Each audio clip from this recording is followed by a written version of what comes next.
प्यारे बच्चों, हमने व्याकरण में भाषा और उसके प्रकार और लिपि और व्याकरण को पढ़ा। अब हम उससे संबंधित कुछ बहुविकल्पीय प्रश्न कर रहे हैं, तो इनको मेरे साथ करेंगे। भाषा कहते हैं, भाषा भावों के आदान प्रदान के साधन को कहा जाता है, तो पहला ऑप्शन ठीक है। लिपि कहते हैं भाषा के लिखने की विधि को। 4 ऑप्शन दिए गए हैं, तो इनमें से जो ग है वो ठीक होगा, भाषा के लिखने की विधि। प्रश्न 3, बोलकर एवं विचार व्यक्त करने वाली भाषा को डैश कहते हैं। तो जब हम बोलकर अपने विचार प्रकट करते हैं, बोलकर अपनी बातें दूसरे तक पहुंचाते हैं और दूसरा सुनकर समझता है, तो उसे हम मौखिक भाषा कहते हैं। तो इसका जो सही उत्तर है वो मौखिक भाषा होगा। लिखित भाषा का अर्थ है विचारों का लिखित रूप। तो 4 ऑप्शन हैं, लिपि को समझना, विचारों का लिखित रूप, विचारों का मौखिक रूप, विचारों को बोलकर समझाना। तो ख जो विकल्प है वो सही होगा।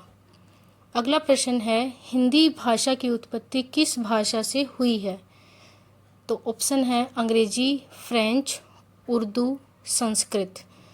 तो हिंदी भाषा की जो उत्पत्ति है वो संस्कृत भाषा से हुई है, तो इसका आंसर होगा संस्कृत।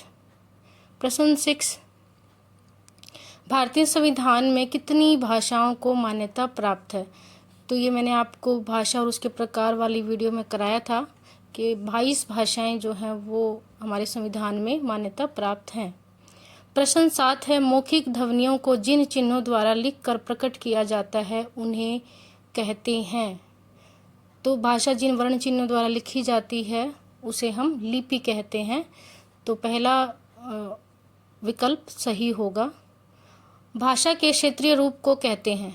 तो भाषा का क्षेत्रीय रूप जो सीमित क्षेत्र में बोला जाता है उसे हम बोली कहते हैं, बोली कहेंगे, तो इसका सही आंसर होगा बोली। प्रश्न 9 है, भाषा के शुद्ध रूप का ज्ञान होता है लिखित भाषा द्वारा, मौखिक भाषा द्वारा, व्याकरण द्वारा, बोली द्वारा। तो शुद्ध रूप का ज्ञान, किसी भी भाषा का शुद्ध रूप का ज्ञान हमें व्याकरण द्वारा ही होता है। शुद्ध बोलना, शुद्ध लिखना, शुद्ध पढ़ना हमें व्याकरण से ही आता है। प्रश्न 10, भाषा को शुद्ध रूप में लिखना, पढ़ना और बोलना सिखाने वाला शास्त्र कहलाता है व्याकरण। ये प्रश्न 9 की तरह ही है। तो भाषा का शुद्ध लिखना, पढ़ना, बोलना जिस शास्त्र से सीखते हैं उसे व्याकरण कहते हैं। ये इसकी उत्तर कुंजी है। सभी बच्चे ये प्रश्न अपनी कॉपी में करेंगे और इसके लिए आप 2 जो प्लेलिस्ट में वीडियो हैं भाषा और उसके प्रकार, लिपि और व्याकरण, वो ज़रूर देखें और उसके बाद ही ये क्वेश्चन जो है वो अपनी कॉपी में करें। धन्यवाद।